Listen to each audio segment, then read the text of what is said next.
Welcome back to US History, Understanding this Country. If you have been following along, we have covered America's journey from the Revolution to the creation of Constitution, a document that built the foundation for the US government. We explored the fierce ratification debates, the battle between Federalists and Anti-Federalists, and the compromises that shaped the Bill of Rights. But now it's time to move beyond theory. It's time to put Constitution into action. In this episode, we step into the first years of the new government. We will explore how the first president was elected, how the government was structured, and how the early leaders set the precedents that still shape the presidency today. From George Washington's cabinet and Hamilton's economic policy to political party divisions and Whiskey Rebellion and early foreign policy, this episode is all about the first major test of the American experiment. So let's dive in. How did America elect its first president? What challenges did Washington face? And how did his choices shape the future of the presidency? In 1788, the United States held its first presidential election. But this wasn't an election in the way we think of today. There were no ballots from the people, at least not directly. Instead, the Electoral College was responsible for choosing the nation's leader. Here is how it worked. Each state elected electors, essentially representatives, who would then cast vote for the presidency. The number of electors was based on the state's representation in Congress. That's a total of senators and representatives together. At this point, there were no political parties. There were no primaries. Each elector can cast two votes for the president, and the candidate with the most votes became president, and the candidate with the second most votes became vice president. So, who were they going to pick? Well, this was the easiest decision in American political history. The electors unanimously chose George Washington. There is a reason why he was chosen.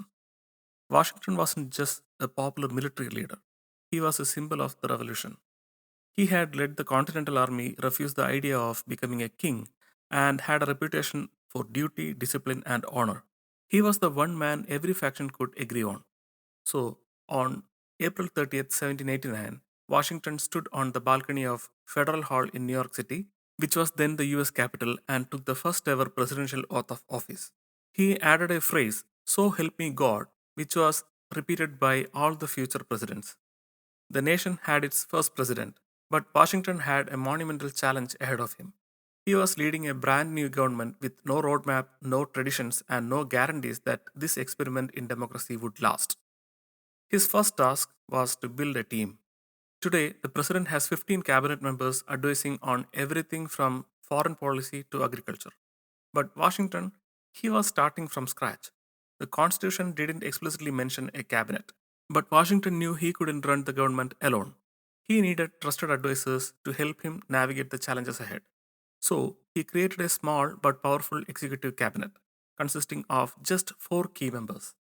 Thomas Jefferson was Secretary of State. He was in charge of foreign affairs. As a former ambassador to France, Jefferson knew the diplomatic world well.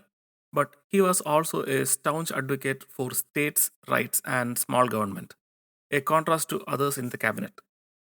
Secretary of Treasury was Alexander Hamilton, Washington's right hand man in the war, now in charge of the economy.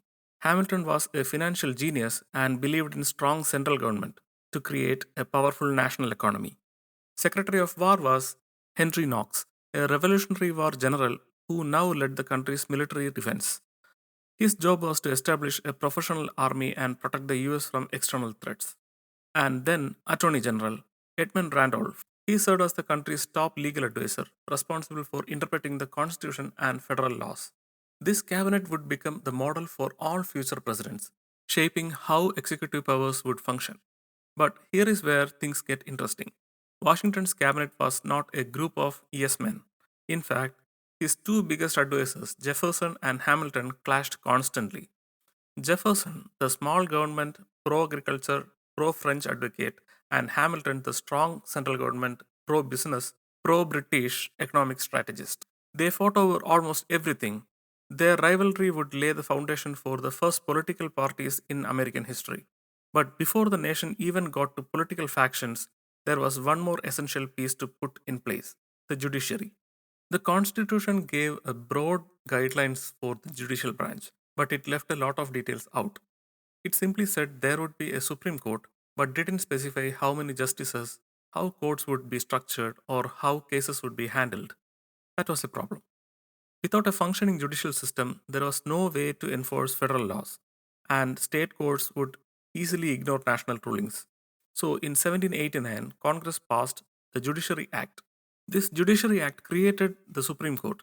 It establishes a six-member Supreme Court with one Chief Justice and five Associate Justices. This number would later change. The first Chief Justice was John Jay, and this same act, it set up the lower federal courts. It created 13 district courts and 3 circuit courts, allowing federal cases to be heard across the states. It gave Supreme Court the power to hear appeals from state courts, ensuring that federal law remained the highest law of the land.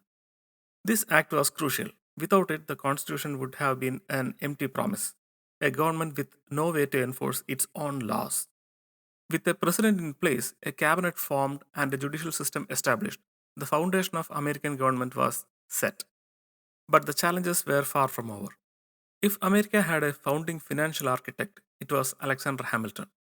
Hamilton was Washington's Treasury Secretary, and he saw a vision of America that was radically different from Jefferson's.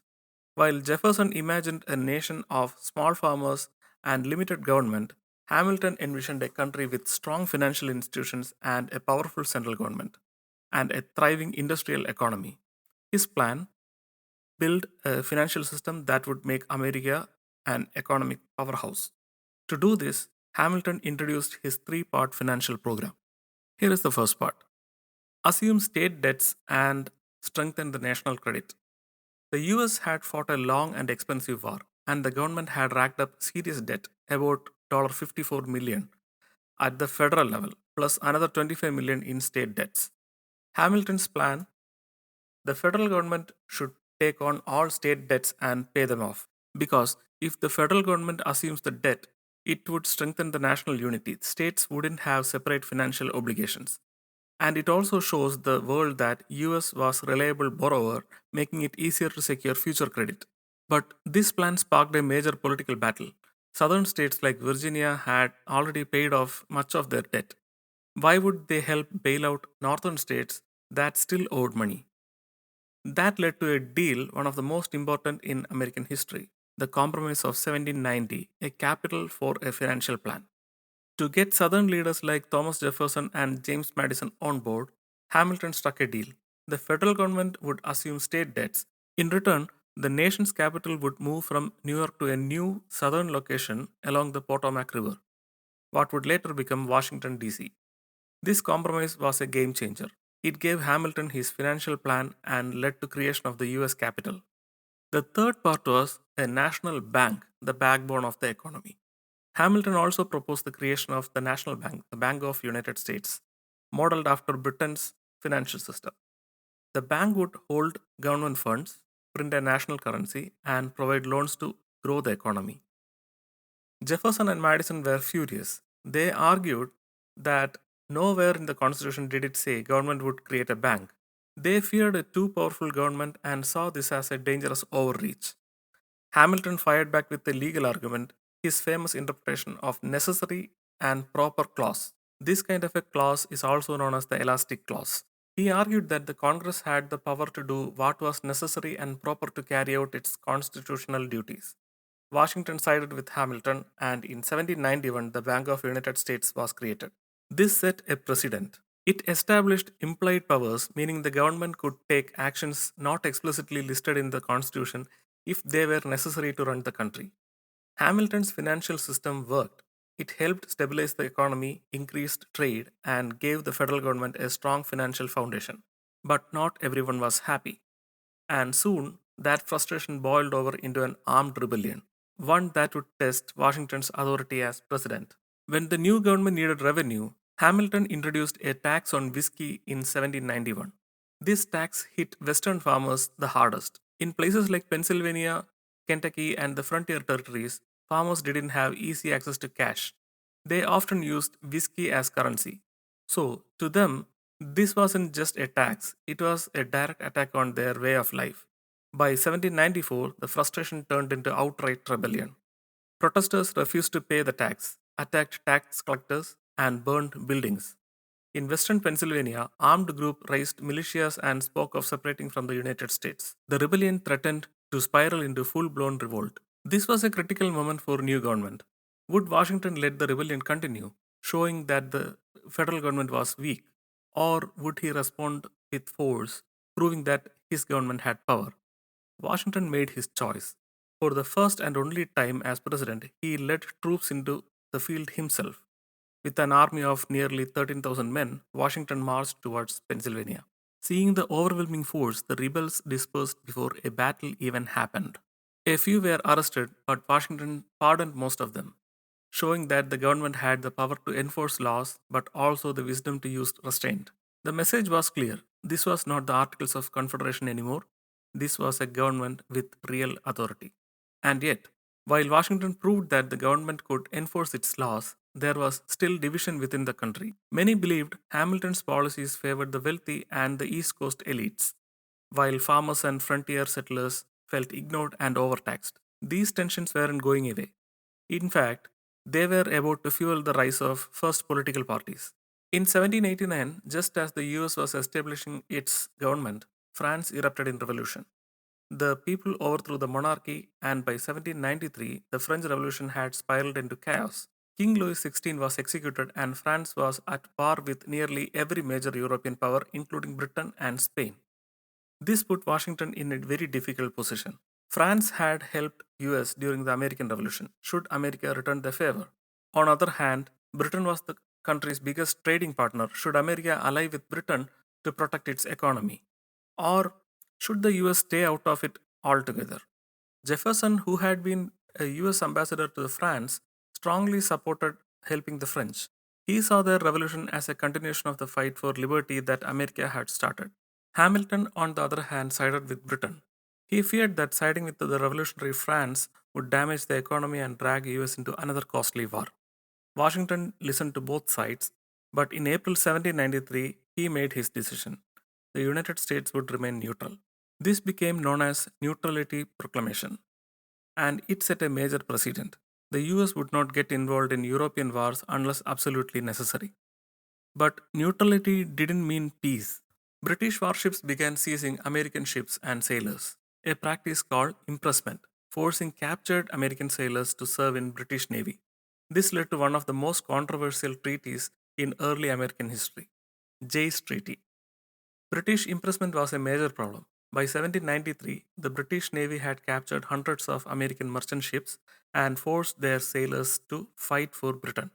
This was seen as a violation of US sovereignty, and many Americans wanted war.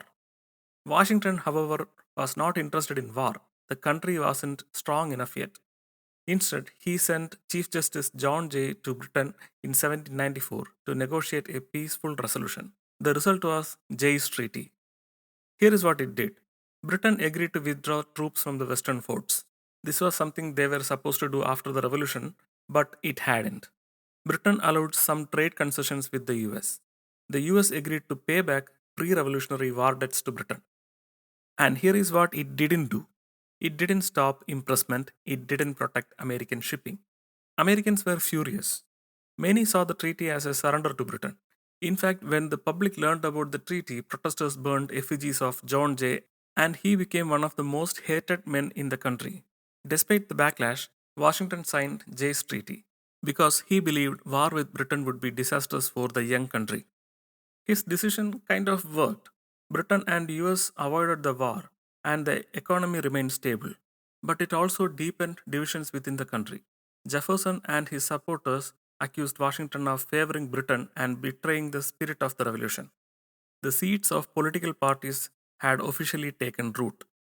And as the nation's first president, Washington had one last major decision to make: whether to run for a third term or step away. In 1796, George Washington made a decision that stunned the country. He announced that he would not seek a third term. This was huge. At the time, there were no term limits. Washington could have stayed in power for as long as he wanted, but instead, he chose to voluntarily step down, setting one of the most important precedents in the US history: the peaceful transition of power. Before leaving the office, Washington wrote his famous farewell address where he gave three major warnings. Warning number one: avoid political parties. Washington saw the growing divide between Jefferson and Hamilton and feared that political parties would tear the country apart. He warned against sectionalism and party loyalty, urging Americans to focus the national unity instead. Unfortunately, this was one piece of advice that no one followed. By the time he left office, the country's first political parties were already forming. Warning number two: stay out of foreign alliances. Washington warned against long term foreign alliances, saying they would drag the US into unnecessary wars. He argued that America should focus on its own interests and avoid becoming entangled in European conflicts. This idea, non interventionism, would influence US foreign policies for over a century. And warning number three: beware of government corruption. Washington feared the future leaders might seek power for themselves rather than serve the people. He emphasized the importance of morality, honesty, and the rule of law in government.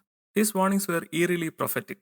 In the coming years, the partisan politics would dominate, the foreign conflicts would test neutrality, leaders would struggle with balancing power and principle, and narcissistic megalomaniacs will do anything to cling on to the power with the help of oligarchs. But Washington had done his part. He had led the country through its infancy, established core government institutions, and set an example of leadership that future presidents would follow. On March 4th, 1797, he stepped down, handing power to the nation's second president, John Adams. For the first time in modern history, a leader voluntarily gave power to another through an election, rather than war or inheritance. It was a remarkable moment in history. Washington returned to his home in Mount Vernon, where he hoped to enjoy a quiet retirement. But fate had one more chapter for him. Within 2 years, he would pass away. His legacy, however, was eternal. During Washington's presidency, leaders in his administration fought bitterly over how the country should be run. These differences weren't just personal, they were ideological. On one side, you had Alexander Hamilton and his followers, who believed in a strong central government, a powerful economy, and closer ties with Britain. They became known as the Federalists. On the other side, you had Thomas Jefferson and James Madison, who envisioned a nation built on agriculture, individual liberties, and limited government power. They formed the Democratic Republican Party. These two factions didn't just disagree, they despised each other. Federalists saw the Democratic Republican Party as dangerous radicals who sympathized with the violent excesses of French Revolution. Democratic Republicans saw the Federalists as the elitist monarchists who wanted to recreate the system like Britain's, where the rich ruled over everyone else. At the heart of their conflict were big questions about the future of America. Should the federal government hold more power, or should the state govern themselves as much as possible? Should the country have strong national bank and industry driven economy, or remain agrarian and independent? Should America align with Britain, its biggest trading partner, or with France, its revolutionary ally? These were fundamental philosophical differences, and Washington had barely kept them under control. Now, with Washington stepping down, these factions became full blown political parties. And in 1797, they would go head to head in the first truly contested presidential election in US history. Today, when we think about presidential election, we picture campaigns, debates, and nationwide votes. But in 1796, things were a little different. First, there were no formal running mates. Instead of today's system where voters choose a president and vice president together, the person with the most electoral votes become president and the runner up will become vice president. That's right, your political opponent would end up as your second in command. The two major candidates in 1796 were John Adams, Washington's vice president and a Federalist, and Thomas Jefferson, Washington's former Secretary of State and leader of the Democratic Republicans. Their supporters went after each other mercilessly. Federalists accused Jefferson of being too radical, suggesting he would turn America into a chaotic, violent mess like Revolutionary France. Democratic Republicans painted Adams as a British loving monarchist who wanted to oppress the people with strong federal government. It was the ugliest election in US history so far. And when the votes were finally counted, John Adams won the presidency. But there was a twist. Thomas Jefferson came in second, and under the system at that time, he became vice president. Imagine that today, a president and vice president from two opposing political parties trying to govern together. It was as awkward as you would expect. But Adams barely had time to deal with the internal conflicts in his own government because there was a much bigger problem brewing America's relationship with France and about to explode. By the time John Adams took office in 1797, relations between France and the United States were in crisis. France was furious over Jay's Treaty, which they saw as America favoring Britain. In retaliation, French warships started seizing American merchant ships. It was clear that something had to be done. So Adams sent a team of diplomats to France to smooth things over. The goal: negotiate a peace deal and avoid war. But when American diplomats arrived in France, they were greeted by three mysterious French agents who would later be referred to as X, Y, and Z. And instead of negotiating in good faith, these agents made a demand. If America wanted to speak with the French government, they would first have to pay a massive bribe. This was not how diplomacy was supposed to work. The Americans were insulted and outraged. They refused to pay and stormed out. When the word of this scandal reached the US, the public reaction was explosive. Millions for defense, but not one cent for tribute. This became the rallying cry. The Federalists, who had always been suspicious of France, were now calling for war. Adams, however, wasn't ready to rush into battle. Instead, he asked Congress for money to build up the US Navy.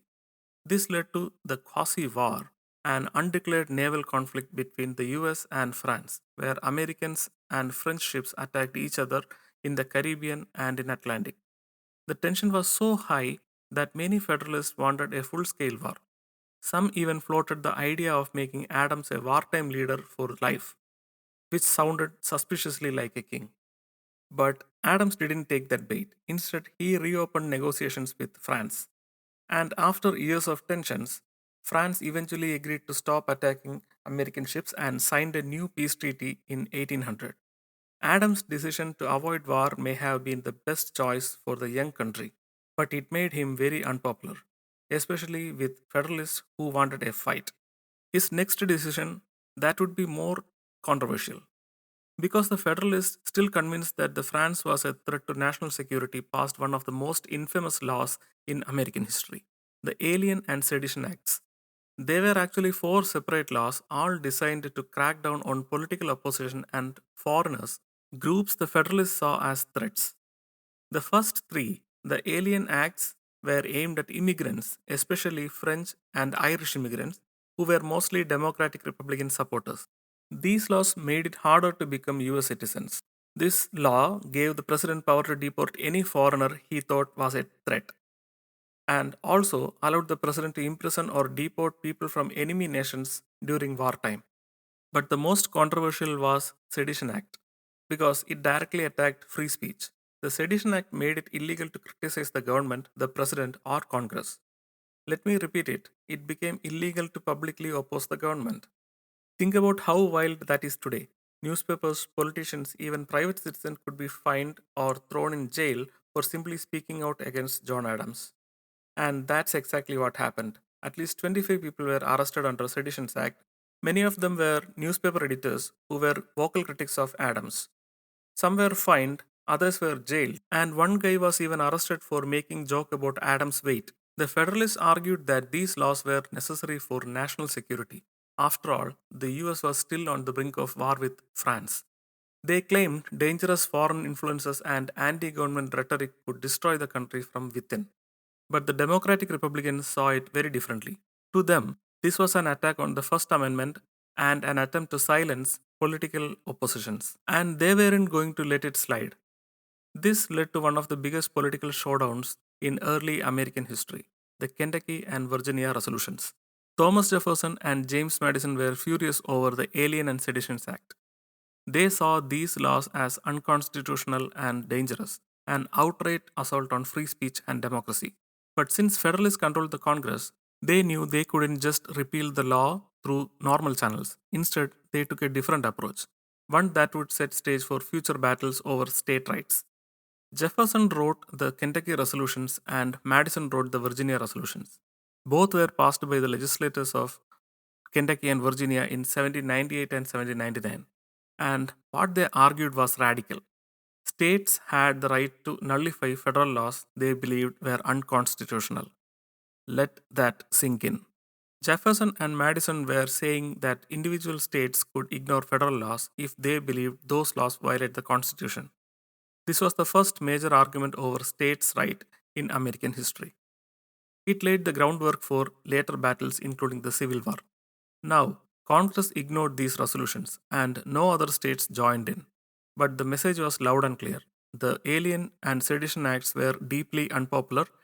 The fight over federal versus state power was officially begun, and John Adams was in serious political trouble. Because as the election of 1800 approached, Adams wasn't just dealing with a divided country, he was facing rebellion within his own party. And that led to one final crisis, the Convention of 1800. By 1800, Adams was stuck between a rock and a hard place. His own party was turning against him. Many Federalists wanted an all out war with France. The Democratic Republicans were gaining momentum, fueled by public anger over the Alien and Sedition Acts, and the country was still tangled in the quasi war, that undeclared naval conflict with France that started after the XYZ affair. Adams had two choices: give in to the Federalists and go to war with France, or find a way to restore the peace. He chose peace, but it came at a huge political cost. Adams sent diplomats to negotiate a treaty with France in 1800. They reached an agreement known as the Convention of 1800. Here is what it did: it ended the Quasi War. France agreed to stop attacking American ships, and it also cancelled the 1778 alliance between France and the US, making America officially neutral again. And this convention avoided a full scale war, saving the young country from a military and economic disaster. Adams saw this as one of his greatest achievements, and he was right. The US wasn't ready for a war, and keeping the country out of a major European conflict was a smart move. But Adams paid a heavy price for choosing peace. His own party turned on him. Many Federalists saw this as a betrayal, believing the US should have stood strong against France. And the Federalists' biggest political star, Alexander Hamilton, was openly plotting against him. With his party divided, the public angry, and Jefferson gaining popularity, Adams was headed into a brutal election of 1800. It would be one of the most dramatic and vicious elections in American history. And that's exactly where we'll pick up next. And that wraps up today's episode, where we saw how fear, power, and political divisions shaped some of the earliest and most controversial decisions in the US history. From the Alien and Sedition Acts that threatened free speech to the Kentucky and Virginia resolutions that laid the foundation of states' right debates to Adams' struggle to keep the US out of war. This was a time when America's young democracy was truly being tested. But the biggest test was yet to come. Because up next, we enter one of the most bitter and chaotic elections in America's history, the election of 1800. Trust me, you don't want to miss it. If you enjoyed this episode and love what we are doing, here is how you can help keep the show going. Follow and subscribe on your favorite podcast app so you never miss an episode. Rate and review. Your support helps others find this podcast. And of course, share it with your friends, post about it, and spread the word. Your support means a world to me and helps this podcast continue to bring history to life.